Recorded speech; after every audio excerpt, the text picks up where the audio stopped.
Olá, amigos. Eu sou a Rafaela Padilha e estou de volta com mais uma edição do IBGM Cast, o podcast do Instituto Brasileiro de Gemas e Metais Preciosos. E nós sempre, como vocês sabem, nós sempre procuramos trazer assuntos inovadores, que tratem diretamente do setor de joias, do mercado joalheiros. E hoje a gente vai falar sobre seguro para varejistas. E o nosso entrevistado é Eduardo Eisenstein, é isso? Eisenstein, exatamente. Ele é proprietário da Shelton Corretora. Seja bem-vindo, Eduardo. Shilton Corretora. Seja bem-vindo, Eduardo. Obrigado, é um prazer estar aqui. É um prazer colaborar com o IBGM, como sempre tento. A Shilton Corretora desde 1960 no mercado. Obviamente eu não estou lá desde 1960, mas já há mais de 35 anos. É uma empresa familiar? É uma empresa familiar. Então tá, e vamos falar sobre a falta de cultura do setor, como o setor enxerga o seguro, porque eles veem como um custo, e na verdade não é um custo, é uma necessidade, né? É uma necessidade básica. A cultura do brasileiro, até poucos anos atrás, não era de contratar seguro. Ainda mais um seguro tão específico quanto o seguro para o joalheiro. Além da falta de opções no Brasil, são poucas opções para se contratar seguro no Brasil, pouca gente que conhece desse segmento, então acaba ficando restrito. Mas o pior é a falta de conhecimento do joalheiro, que acredita que o seguro é caro, que o seguro é difícil, não sabe onde procurar. Isso, a maior parte dos joalheiros não tem seguro por desconhecimento. A sua seguradora ela é exclusiva para esse setor, não? Não, nós trabalhamos com todos os tipos de seguro. Mas há 20 e poucos anos nós fazemos seguros para joalherias. Mas não são todos os seguros que oferecem essa cobertura, né? Não, o seguro de joalheiro é bem específico, não só no Brasil, no mercado internacional também é uma carteira específica que poucos profissionais, mesmo os resseguradores de Londres ou de outros países, são poucos profissionais que conhecem do ramo. Vocês trabalham com essa cobertura há 20 anos, você falou? Pouco mais de 20. E o que levou vocês a fazerem isso, a mudarem, né? Ampliarem? Assim, porque assim, é um mercado caro e que está muito suscetível a assaltos. Exato. Nós começamos porque eu tenho uma irmã que foi casada com um joalheiro. Foi um problema familiar. Pois é. E aí, resumindo a história, fazendo bem curta, nós tentamos ajudar indicando para um profissional da época, que era o único que tinha no mercado brasileiro, contratou seguro com essa pessoa, na hora de usar mesmo, alguns anos depois, não foi muito bem atendido, não parecia um especialista, então nós resolvemos entrar nesse segmento e começamos a procurar atender a demanda dos joalheiros. Você consegue quantificar o número de joalheiros que vocês atendem? Você não atende só em São Paulo, né? No Brasil inteiro? Brasil todo. E alguns que têm filiais fora do Brasil. Uhum. Vocês fazem cobertura para unidades fora do Brasil? Para unidades fora do Brasil e também para joalheiros radicados no Brasil que, por exemplo, fazem viagens internacionais para vender. Legal.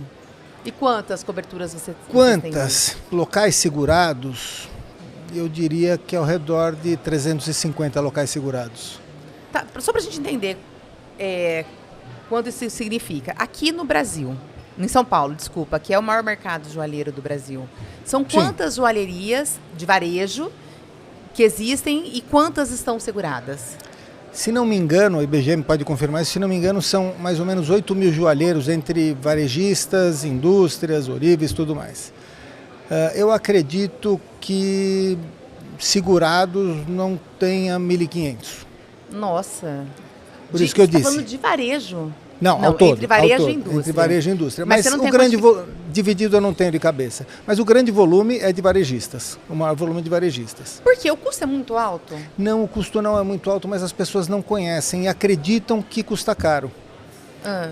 Pela falta de cultura do brasileiro em relação a seguros, o empresário, do modo geral, no caso nós estamos falando do varejista de joias, ele acredita que vai ser complicado para demonstrar os prejuízos, ele acredita que vai custar muito caro. Às vezes ele faz a conta sobre o preço de venda e o seguro é sempre em cima do preço de custo da mercadoria. É muito difícil algum varejista, um joalheiro que nos procure para cotar um seguro que não conhecia, é muito difícil ele desistir de contratar. Se ele vai atrás de você, ele sai segurado. Ele sai segurado porque ele vê que é mais fácil e não é tão caro. Então você atribui essa baixa adesão à desinformação. Com certeza, é o desconhecimento. Então, assim, a gente está no programa para levar informação segura e clareza para as pessoas. Nós podemos quantificar? Você pode falar assim, em valores para a gente? Varia muito, porque o seguro de joalheiro é feito sob medida. Mas pensando no varejo, a gente pode pensar numa taxa básica ao redor de 3,5% do valor contratado de seguro. Que pode subir até uns 5, 6% se ele tiver, por exemplo, muito risco externo, como eu falei, viagens para vender. Se ele tem um histórico negativo, a taxa pode dobrar. subir. Ele é de 3,5% e pode chegar até 6%? Pode chegar até uns 6%, difícil, muito difícil, mas pode chegar. E também pode ser mais baixo, se ele tem um bom histórico, ótimas medidas protecionais. Porque, como eu disse, o seguro para o joalheiro é feito sob medida. Ele é personalizado? Ele é personalizado. Cada joalheiro precisa de uma cobertura diferente. Mas assim, eu vou contratar. Eu faço o meu seguro com base no estoque que eu tenho. Eu tenho estoque de 100 mil reais, 1 milhão de reais. 100 mil é uma loja que vende aliança básica. Eu tenho um estoque de 1 milhão de reais. É esse o valor que eu devo assegurar ou não? Depende muito de cada cliente. Então vamos imaginar uma loja que tenha um estoque muito grande de peças muito baratas. O volume físico é muito grande. Então tem 100 mil reais aí de mercadoria, não tá longe O volume físico é muito grande e difícil do ladrão levar tudo. Vamos imaginar que esse mesmo joalheiro, por ter um volume físico muito grande, tem muitos cofres para guardar mercadoria fora do horário comercial. Então a gente chama no mercado de seguros o dano máximo provável. O dano máximo provável dele não é de 100% do estoque dele. Aí você tem outros casos... Essa é a análise que o segurador faz. Do corretor. O corretor. Obviamente, é uma decisão do segurado. Se ele quiser dar cobertura total... Se ele quiser cobertura total, ele vai contratar. Ou ao contrário, tem gente que quer contratar menos do que o estoque médio, o estoque total, e a gente vai orientar o cliente. Deve isso, deve aquilo, mas a decisão final é do cliente. Obviamente que a seguradora impõe limites mínimos para se contratar, porque o seguro é baseado na mutualidade. Então, se todo mundo contratar coberturas de percentuais em relação ao estoque muito baixos, qualquer sinistro vai ser uma perda total. Aí a taxa média do seguro tem que subir. Então vamos lá, se eu for contratar, eu pago o meu valor mínimo, que é o que você falou de 3,3% do meu estoque. Não é mínimo, pode ser menor também, dependendo do estoque e das medidas profissionais. Então, valor médio? Um valor médio ao redor de 3,5% para uma loja. 3,5%, eu pago isso anualmente? Anualmente, obviamente parcelado. Isso, vamos colocar em valores. Eu tenho 1 milhão de estoque. 3,5% do meu estoque vai ser quanto? 35 mil. 35 mil. E esse valor eu pago parcelado ao longo do ano? Paga parcelado ao longo do ano. Não é uma coisa significativa. Lembrando que é em cima do preço de custo da mercadoria. Não de revenda. Não o preço de revenda. A teoria do seguro é repor o bem. Então a gente vai fazer o seguro do custo daquela mercadoria. Para, se acontecer algum fato, um roubo, um furto, até mesmo um incêndio, que é mais difícil, mas pode acontecer, para aquele empresário poder repor a mercadoria e continuar trabalhando. Se tiver um roubo, ela não está vendendo a mercadoria para o ladrão. A seguradora vai repor o estoque dela para ela continuar trabalhando. Tá, mas ainda que o que eu avalio, né? Eu não sou do setor, eu estou aqui como uma curiosa. Ainda que eu, enquanto joalheiro, tenha cobertura, o retorno não é imediato, vai existir uma série de burocracias para eu poder receber esse valor, vai impactar na minha renda. Eu vou deixar de trabalhar, mesmo tendo que pagar os funcionários nesse período de reorganização. Quer dizer, o dano existe, né? Quando ocorre um sinistro, um dos maiores danos e que não tem cobertura de seguro é o dano psicológico. Principalmente quando tem violência no sinistro. Esse dano é irreparável, não tem o que fazer. A gente pode consolar, orientar as pessoas, mas não tem como consertar. O dano físico é outra imagem negativa que as pessoas têm de que demora muito para receber. E não é verdade. Não. Eu já tive sinistro com carro, o carro demora. Não deveria. Os sinistros de automóvel hoje, nós trabalhamos também com seguros de automóvel, se leva em oficina credenciada, a liberação costuma ser no dia seguinte, 2 dias depois no máximo. O problema hoje de carro é falta de peça. O mercado joalheiro não tem esse problema. Porque é ele quem fabrica as peças. Né? Pois é, exatamente. Ou compra, mas é mais fácil. Porque ele também não precisa repor exatamente as mesmas peças. O joalheiro, ele faz um seguro os números aleatórios, como você está dizendo. Ele tem um estoque de 1 milhão, contratou 800 mil de seguro, roubaram 400. Então, primeiro que sobrou 400 lá para ele trabalhar precariamente. Os outros 400 que ele vai receber de indenização, pode demorar 35, 40, 45 dias. É difícil chegar a 60 dias. Então, não é um prazo tão longo. Tá, mas quem tem seguro precisa cumprir se adequar ao contrato para receber esse valor também, né? Muito importante isso.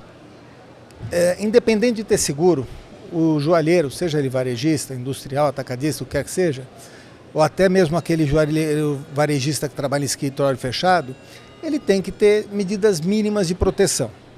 Então, para contratar um seguro, o que é necessário? Que você tenha controle de estoque regular, não pode ser bagunçado, porque a seguradora vai se basear no seu controle de estoque para poder verificar o prejuízo e te indenizar. Ela audita isso? É como se fosse uma auditoria. Inclusive nas apólices diz que a seguradora pode a qualquer momento auditar. Só acontece no momento do sinistro, na prática. Mas se o joalheiro não tiver esses registros claros, é isso que vai causar demora na regulação do sinistro. Entendi. Hoje em dia, com a implementação dos softwares, está muito mais fácil. Então, décadas atrás, quando a gente pedia para o segurado a listagem de prejuízos, ele demorava 15 dias para contabilizar, porque era no papel. Tinha que fazer a contagem do estoque. Manual. Hoje em dia tem gente que usa código de barra, sai bipando as peças que estão na joalheria, o que tiver faltando é a diferença, o prejuízo do sinistro.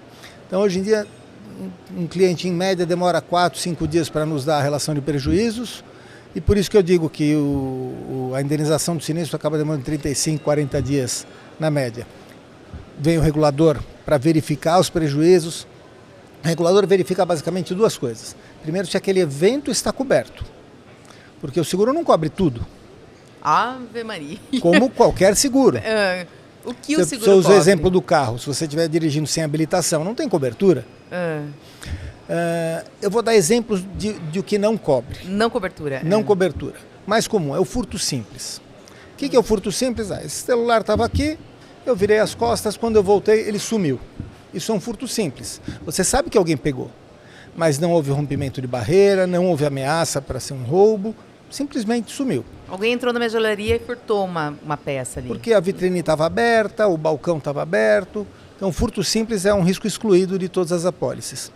Aliás, não só de joalheria, praticamente todas as apólices de todos os segmentos. Outra coisa importante que a gente frisa muito na hora de contratar, quando vai contratar um seguro para uma joalheria, é preenchido um formulário que é um questionário de avaliação de risco.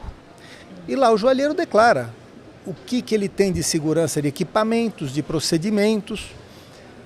Se aquilo for mantido, ele não vai ter problema na hora do sinistro. O problema é, vamos imaginar, ele declara que tem uma segurança, por exemplo, seguranças armados na loja, e na hora do sinistro não tem o segurança armado. Ou ele declara que o cofre fica fechado à noite e o ladrão entrou, o cofre estava aberto. Nunca aconteceu, estou dando um exemplo exagerado. Então é muito importante dar a informação correta para a seguradora, que ela vai analisar e taxar o seu risco conforme o seu questionário.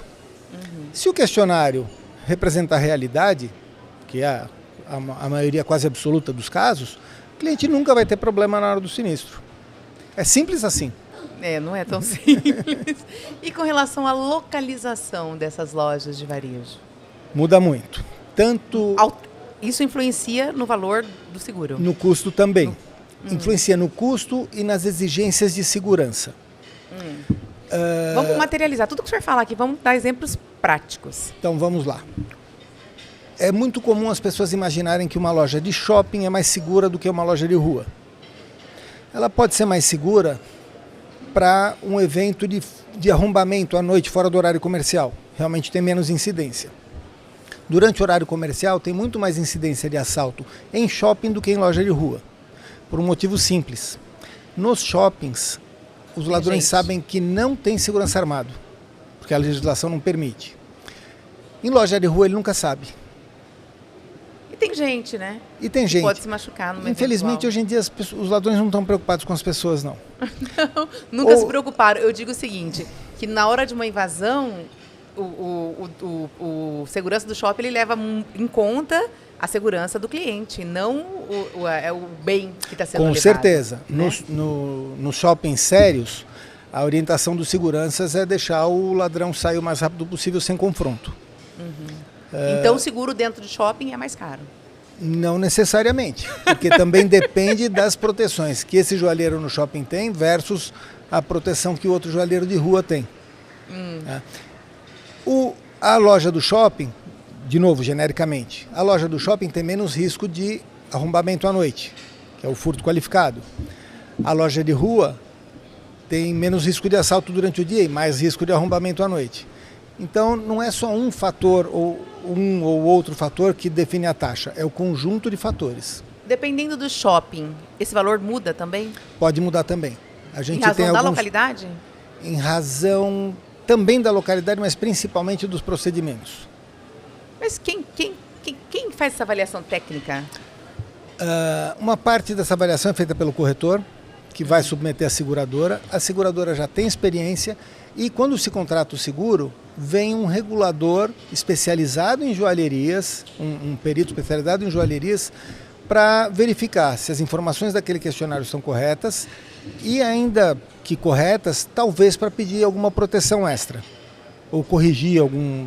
Não, eu digo quem avalia se o shopping é um shopping mais ou menos seguro. Profissionais da área, inclusive o corretor. Ah, é? E a localização desse shopping? Um shopping no Morumbi, um shopping em Itaquera, por exemplo? Não vou dar nomes ao Morumbi, Itaquera, vai parecer preconceito, né? De forma alguma. Não é o Shopping Bourbon ou o outro em Itaquera, não vai virar briga de futebol. Não. Mas, por exemplo, se tem rotas de fuga, se a segurança orgânica do shopping é boa, se o shopping tem muitas saídas ou não, então pode mudar sim. Eu digo assim, porque na consciência coletiva, né? Eu aqui, enquanto pessoa de fora que não conheço nada de segurança, eu imagino que se eu estiver, eu não sei, é porque eu não sou de São Paulo, mal conheço os bairros aqui de São Paulo, mas eu imagino que se eu estiver no centro, eu tenho um grau de segurança, se eu estiver num bairro mais nobre, assim, né? Outro grau de segurança, se eu estiver num bairro periférico, é outro, assim. Pelo menos na minha cidade é assim, entendeu? São Paulo é tão diversificado que não dá para generalizar assim. Então a gente tem regiões de comércio em áreas, vamos dizer, mais periféricas, com segurança muito boa. Tem região central, por exemplo, no centro de São Paulo nós temos o Quarteirão dos Joalheiros, a Barão de Paranapiacaba, que é um lugar muito seguro. Apesar de ser feio. Quarteirão de Joalheiros. De Joalheiros. Tem uma Aí rua eles tomam todas as medidas necessárias para a segurança. Exatamente. Inclusive com trabalhos em conjunto. Não são trabalhos individuais de cada joalheiro. Eles se organizaram para dar segurança local. Exatamente. Então por isso que não dá para generalizar.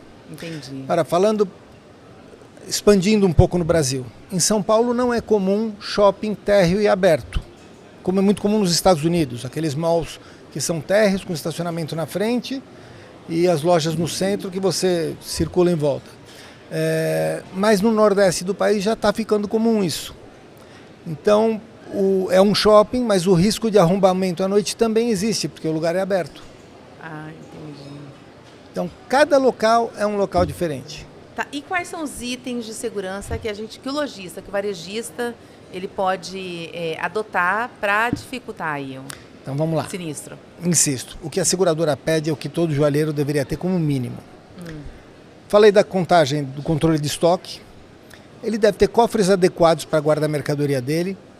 Cofres adequados por quê? Cada um tem um tipo de estoque. Ele pode precisar de muitos cofres, um caixa forte muito grande, como pode ser que ele deixe a mercadoria espalhada. É característica de cada um também. Alarme monitorado com redundância de conexão. O que é redundância de conexão? O criminoso, quando vai arrombar um local, ele já sabe que tem alarme e ele quer inutilizar esse alarme. Então, anos atrás, os alarmes eram conectados por linha telefônica. O ladrão, antes de entrar, ele cortava a linha telefônica no poste ali na frente. Aí passamos a utilizar a conexão por rádio como backup do alarme. O rádio só avisava que houve um problema, mas não dizia que foi o sensor de tal sala ou tal outra coisa. Hoje, os meios de comunicação mais comuns são internet e dados de celular. Então, os equipamentos de alarme modernos, já de alguns anos, têm conexão por celular e por internet. E os dois monitoram simultaneamente. Então, se cortar a internet, a transmissão de dados do celular vai avisar, cortou a internet. E diz, deu um disparo em tal sensor, tal zona. Então, você continua monitorando normalmente. Então, falamos de cofre, proteção eletrônica, muito importante, procedimentos. Por exemplo, um momento muito suscetível para roubos é o momento de abertura e fechamento. Então, é muito comum, praticamente... Está distraído? Não, porque o ladrão sabe que naquele momento só vão ter os funcionários da loja, não tem cliente. Ah, entendi. E também é muito comum os funcionários, as pessoas da loja, entrarem na loja, fecharem a porta para organizar a loja e depois abrir para o público. Então, se essa porta tira a visão e o ladrão entra junto, ele fica à vontade lá dentro roubando. Entendi. Então, a gente adota alguns procedimentos para que ninguém possa entrar sozinho na loja. Para nenhum funcionário poder abrir a loja sozinho. Algumas medidas de proteção a gente não deve contar para ninguém. Claro. Medidas como essa, todo mundo tem que saber. Então é benéfico que todo mundo saiba que aquele funcionário não consegue abrir a loja sozinho. Que precisa juntar aquele funcionário mais um, ou a equipe de segurança, ou uma abertura remota, que ele está sendo monitorado remotamente. A tecnologia ajuda muito hoje em dia, né? Mas também costumo dizer sempre, não adianta equipamento se não tiver procedimento. É um conjunto de ações. É um conjunto de coisas. Mas você falou em monitoramento por celular. Se eu estou monitorando pelo meu celular, eu penso assim que é necessário contratar uma empresa especializada, né? Isso. O monitoramento monitoramento eu vou da minha casa e vou dormir. Então, o monitoramento que eu digo é de alarme, não de câmeras. O equipamento de alarme tem que estar conectado a uma empresa de monitoramento de alarme, que vai ter uma pessoa dedicada olhando para os disparos de alarmes, para as câmeras quando é o caso. Alguns comerciantes dão as imagens da loja para a empresa de alarme, outros não, aí é gosto de cada um. Mais uma particularidade, mas é importante que seja uma empresa de monitoramento de alarme e obviamente competente. A gente conhece algumas competentes, não conhece outras e sabe de algumas que não são competentes. Aí vocês indicam isso aos clientes. Também é trabalho do corretor orientar corretamente. Porque a gente não fala para o cliente, você precisa contratar essa ou aquela empresa. A gente fala, precisa ser uma empresa que te dê o serviço correto para a sua segurança. Mais uma vez, coisas que ele deveria ter independente de ter seguro. Entendi. O monitoramento de imagens, na verdade, te dá um conforto para, se houver um disparo do alarme, ele poder pegar no celular hoje em dia e olhar as câmeras da loja dele e ver se está tudo bem. Ele abriu o celular, conseguiu ver as imagens, está tudo certo, ele pode voltar a dormir. Não conseguiu abrir as imagens ou abriu e viu que tem alguma coisa errada, é acionar a polícia, que a empresa de monitoramento também já deve ter acionado, e aí sim ele pode ir para lá. Não, e o emprego de inteligência artificial nessa... Inteligência artificial. Tá, de poucos anos para cá, está sendo muito mais utilizado, até para detectar furtos em vitrine, em balcão e etc. O negócio está muito avançado, é super bem-vindo. Vocês adoram. Com certeza. Porque tudo que minimize o risco. É minimizar o risco, né? A gente está no momento que as pessoas deixaram de usar dinheiro em espécie, cédula, né? Tem restrição de moeda em espécie no mercado. E como é que... E a joia, não, você roubou aqui uma joia, vai ali, derreteu, acabou. Exato. Não tem como identificar. Joia não tem número de série. Não. Até tem, né? Mas depois que derrete, acabou. Depois derrete, acabou. Porque elas têm algumas têm certificação. Algumas têm. É muito fácil derreter, é muito fácil revender. O ladrão revende por um valor muito baixo para o atravessador, que é quem ganha dinheiro mesmo. E é verdade, cada vez menos nós usamos o dinheiro físico. A gente brinca que antigamente posto de gasolina era caixa eletrônico de ladrão. Hoje até o posto de gasolina tem pouco dinheiro. Só cartão. Então o ladrão vai procurar onde dá mais dinheiro para ele. Recentemente está na moda de assalto para fazer transferências de Pix no celular, esse tipo de coisa. Mas o Banco Central já tomou medidas para restringir isso também. E a cotação do ouro influencia muito nisso. Então é cíclico. Cada vez que o ouro sobe muito ou que outros segmentos ficam difíceis da atuação do ladrão, aumenta o índice de sinistros nas joalherias. Nossa. Como foi em 2010, se não me engano, que as UPPs no Rio de Janeiro ocuparam os morros, o pequeno traficante do morro não tinha o que fazer no morro, não podia vender droga lá, e foi, como eles chamam, foi pro asfalto roubar joalherias. E ele descobriu que era fácil roubar joalheria, porque roubava 1 quilinho de mercadoria, já dava uma nota. Imagina hoje, em 2010 o ouro era 1/4 do que é hoje. Não, e existe um outro fator aí, que os bancos estão com sistemas muito fortes de segurança, né? Muito avançados, Teve exato. muito avançado. Teve uma época que você ouvia falar em assalto a caixa eletrônico todos os dias, assaltos a banco. Hoje em dia é raríssimo. É raríssimo, inclusive porque não se usa mais tanto dinheiro. Os próprios caixas eletrônicos não têm mais tanto dinheiro quanto tinham antigamente. E já é uma coisa que não dá para você comercializar virtualmente. Qual é a saída? A saída é se prevenir.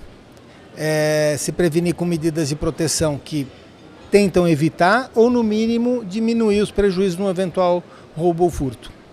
E para pessoas que têm escritórios fechados, elas correm um risco também? Todo mundo corre o risco. A loja está aberta, está exposta, a porta aberta para quem quiser entrar. Então, você facilita a entrada do ladrão. Um escritório fechado, você tem como filtrar mais quem vai te visitar. Em compensação, se a pessoa conseguir, o criminoso conseguir te enganar e entrar, ele fica mais à vontade para fazer a festa lá dentro. Então, de novo, são características diferentes, mas que todas elas têm medidas que você pode minimizar o risco. Nesse caso do escritório, como que eu posso minimizar o meu risco? Por exemplo, o controle de entrada. Por exemplo, controle facial? Não, pode ser facial também, mas do cliente novo você não tem o controle facial. Então, por exemplo, um cliente novo que entrou em contato com o comerciante de escritório fechado e pede uma visita, esse comerciante precisa verificar se esse cliente é quem ele diz ser mesmo. Muito comum, hoje em dia, com as mídias sociais, ele olha na loja tal, quem é o seguidor dessa loja? O Joãozinho é seguidor. Então ele liga na loja e fala, olha, eu sou amigo do Joãozinho e queria ver tal peça, corrente, aliança, o que é que seja. Se o comerciante não tiver o cuidado de verificar se essa pessoa realmente é amigo do Joãozinho, ele corre um sério risco de ser roubado. Então ele tem que averiguar as antecedências da pessoa e originalidade. No mínimo verificar se essa pessoa é de verdade. A comunicação ela veio para facilitar, mas ela facilitou para todo mundo, né? Exato. Até para quem quer roubar. Exatamente, facilita para todo mundo. Mas para tudo tem um procedimento para você minimizar o risco. Não tem como acabar com o risco, mas minimizar sempre tem. O seguro, em caso de lojas de shopping, você conta com a segurança, que você falou que às vezes não é tão boa. E quais aplicativos, quais meios que você pode aplicar lá para minimizar essa questão de assaltos, assim, para tentar dirimir isso, para que não ocorra na sua loja? Pessoalmente, eu sou muito a favor de dividir o risco, para que se acontecer um evento, o ladrão não consegue levar muito. Como que eu vou dividir o risco? No shopping, uma curiosidade, se eu sou assaltada dentro do shopping, eu pago condomínio, o shopping tem responsabilidade solidária ou não? Ele é isento de responsabilidade? Eu não li todos os contratos de todos os shoppings, mas eu aposto que em todos os contratos está escrito que o shopping não se responsabiliza por eventuais roubos. Mas no caso do estacionamento eles dizem isso e quando você entra com uma ação eles têm que Porque aí é o shopping que contrata a empresa que gerencia o estacionamento. Entendi. E aí a empresa do estacionamento tem uma apólice de responsabilidade civil para indenizar. Entendi. No caso do seguro, não. No caso do seguro de joias, não. E como que eu faço para separar? Você falou que é possível um dividir. Exemplo muito comum, tá? É comum numa joalheria você ter algum tipo de mercadoria mais cara ou mercadoria mais visada. Os ladrões, por exemplo, adoram rolo de corrente. Eles pedem para ver rolo de corrente porque ali estão todas as correntes juntas, dá um valor de ouro bom. Então, por exemplo, as peças mais caras, rolo de corrente, etc., você vai deixar, mesmo durante o dia, trancado num cofre com temporizador. De novo, a tecnologia ajudando. Então, hoje você tem fechaduras digitais que, para abrir o cofre, você vai digitar uma senha e esperar um X tempo para poder efetivamente abrir a maçaneta. O teu cliente que chega na tua loja e pede para ver uma Riviera, uma peça com uma turmalina Paraíba maravilhosa. O ladrão sabe identificar peças valiosas? Pedras, gemas valiosas? Sim, algumas sim. São... Mas, por exemplo, ele gosta mais do ouro. Então, o rolo de corrente. Até porque a comercialização de pedras é mais difícil, né? É mais difícil. Pouquíssimas pessoas conseguem identificar. Mas o ladrão, ele são quadrilhas especializadas. São quadrilhas. Então, o teu cliente de verdade, se você disser para ele que tem que aguardar alguns minutos para abrir o cofre, ele vai tomar um café e vai esperar. O ladrão não quer esperar porque ele sabe que num disparo de alarme, em no máximo 10 minutos vai ter alguém lá. E a maioria dos roubos acontece entre 4 e 8 minutos. É muito difícil passar de 8 minutos. Já aconteceu, mas é muito difícil. Você tem índices de assaltos a varejistas aqui em São Paulo? Se eu tenho? Índices para... Desse ano não. Aliás, eu tenho do Brasil todo, não só de São Paulo, de anos passados. E a variação é muito grande. E o que interfere nesse índice? Por exemplo, como eu falei, a cotação do ouro, Ixi, a então influência da polícia em outros tipos de crime. Influência da polícia? Quando a polícia reprime outros tipos de crime, o ladrão vem para a área das joias. Aí depois a polícia reprime na área das joias, o ladrão vai para outro segmento. Entendi, ele vai se adequando a essa dureza aí inicial. Mas o Estado, ele tem preparo para atuar nessas situações de crime, de assaltos a varejistas, a lojistas? Sabe que as equipes de polícia nos diversos estados vão mudando conforme os governos. Então nós já tivemos, falando de São Paulo, já tivemos delegacia especializada em roubo de joias, que funcionava muito bem. Hoje não tem mais, mas tem outras delegacias que estão trabalhando bem. Hoje o estado de São Paulo está trabalhando muito bem, por isso nós estamos num ano calmo. Desde o ano passado está calmo de roubo. Não é que não tenha, mas comparado com outros anos está calmo. Por causa de atuação de polícia, principalmente com inteligência. Quando você prende quadrilhas que são especializadas em roubo de joias, você passa um período de calmaria. Entendi. Aquele ladrão oportunista que roubou porque estava passando, viu que o joalheiro deu mole, não para nunca. Mas as quadrilhas estamos num momento de calmaria. No Brasil todo isso acontece. E não necessariamente a época que a polícia está boa em São Paulo vai estar boa no Rio ou em outros estados. Então, o Brasil é muito grande com muitas características diferentes. Olha, a gente adquiriu muita informação com este bate-papo, mas infelizmente ele está chegando ao fim. Antes disso, eu queria que você deixasse um recado para os varejistas, né, de joia, do setor joalheiro aí, sobre a importância de estar segurado, de contratar e também falasse para quem tiver interesse como acessar a sua seguradora, muito bem. Chilton Corretora. Como você mesma deu exemplo do seguro de automóvel, as pessoas pagam 5, 6, 10% do valor do carro no seguro do seu automóvel que você comprou para te levar para lá e para cá e que vai desvalorizar. A sua joalheria é o seu ganha-pão, é quem vai pagar o seu automóvel e o seguro dele. Então, pagar muito menos que isso no seguro da joalheria é fácil. Para entrar em contato conosco, chilton.com.br, shilton.com.br, site, Facebook, Instagram, todas as mídias sociais. Eu sou Eduardo, um dos sócios, minha sócia e irmã Yara, nós estamos à disposição para falar com os joalheiros. Apesar da Chilton atuar em todos os ramos, seguro de automóvel, empresarial, vida, saúde, o assunto de joalherias é restrito, porque tem muita informação confidencial. Então, assunto de joalherias sou eu, a minha irmã e nossa assistente. Perfeito. Então, se você tiver interesse em contratar essa seguro, né, que é uma medida tão importante para o funcionamento e para a segurança da sua empresa, afinal, é o seu maior capital, né? É o seu sustento, o sustento da sua família, é o investimento. Procure a Chilton, que é uma empresa especializada em seguro de joias no Brasil. Empresa desde 1960 no mercado. Eduardo, todo mundo que participa aqui do nosso IBGM Cast leva uma lembrancinha para casa. Essa caneca é sua, para que você nunca se esqueça da sua participação. Muito obrigado. Já tinha sido um prazer, agora estou mais feliz ainda. Obrigada. Espero que vocês tenham gostado desse conteúdo que fala muito sobre segurança, patrimônio e sobrevivência, né? Porque a joalheria é a sobrevivência da sua família e é muito importante que ela esteja assegurada. Nosso IBGM Cast termina por aqui. Voltamos logo mais com mais um assunto inovador e essencial para o setor joalheiro. Até lá!